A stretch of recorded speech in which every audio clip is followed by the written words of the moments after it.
Shërbimi i sterilizimit i cili prej 2016 është në duart e privatit në formën e koncesionit, do të kthehet sërish në shërbim publik kundrejt pagesës. Qeveria ka vendosur krijimin e një shoqërie aksionere në pronësi të plotë të shtetit për ofrimin e shërbimeve të integruara të sterilizimit në sistemin publik shëndetësor. Vendimi 845 i Këshillit të Ministrave i marrë me 30 dhjetor 2025 është publikuar ditën e sotme në fletorën zyrtare. Ky vendim vjen ndërsa në lupën e SPAK është vendosur jo vetëm kontrata, por edhe procedurat e dhënies së saj, zbatimi dhe kostot për buxhetin, përfshirë këtu përgjegjësitë penale të zyrtarëve të përfshirë. Mes personave nën akuzë ndodhet edhe ish ministri i shëndetësisë Ilir Beçaj, ish zëvendës ministri Klodian Rjepja dhe biznesmeni Ilir Rapaj. Pagesa e fundit për këtë koncesion është parashikuar këtë vit me vlerë 500 milion lekë, ndërsa kostoja deri më tani, sipas të dhënave të Ministrisë së Financave, ka arritur në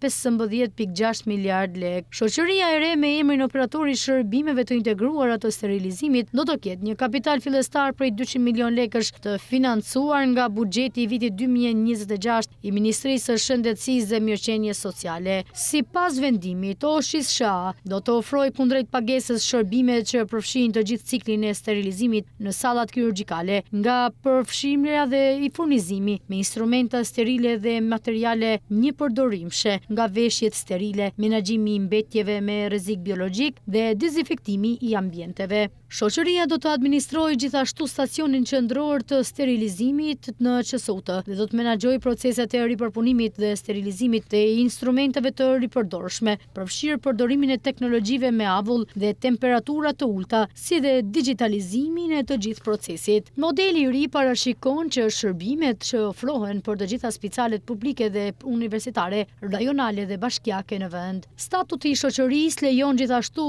OSHIS-SHA të ofrojë shërbime për subjektet e tjera publike apo private në përputhje me legjislacionin në fuqi. Të ardhurat nga tarifat e shërbimeve do të arkëtohen nga vetë shoqëria dhe do të përdoren për ushtrim dhe zhvillimin e veprimtarisë së saj. Vendimi parashikon edhe kalimin pa pagesë të OSHIS-SHA të aseteve për të drejtat që të rikthehen shtetit pas përfundimit të kontratës së koncesionit të sterilizimit të nënshkruar në vitin 2015. Krijimi i operatorit shtetëror shënon një ndryshim në modelin e ofrimit të shërbimit të sterilizimit, duke kaluar nga një skemë koncesionare drejt një strukture të rëndësishme në pronësi të shtetit. Sipas vendimit, Ministria e Shëndetësisë dhe Mirëqenies Sociale ka afat 30 ditë për të miratuar statutin dhe për të regjistruar shoqërinë në qendrën kombëtare të biznesit. Kapitali fillestar prej 200 milion lekësh do të injektohet pas përfundimit të regjistrimit. Mbetet për tu parë nëse kjo sipërmarrje e re e qeverisë do të adresojë problemet që kanë shënuar projektin e një prej shërbimeve më të rëndësishme të sistemit shëndetësor publik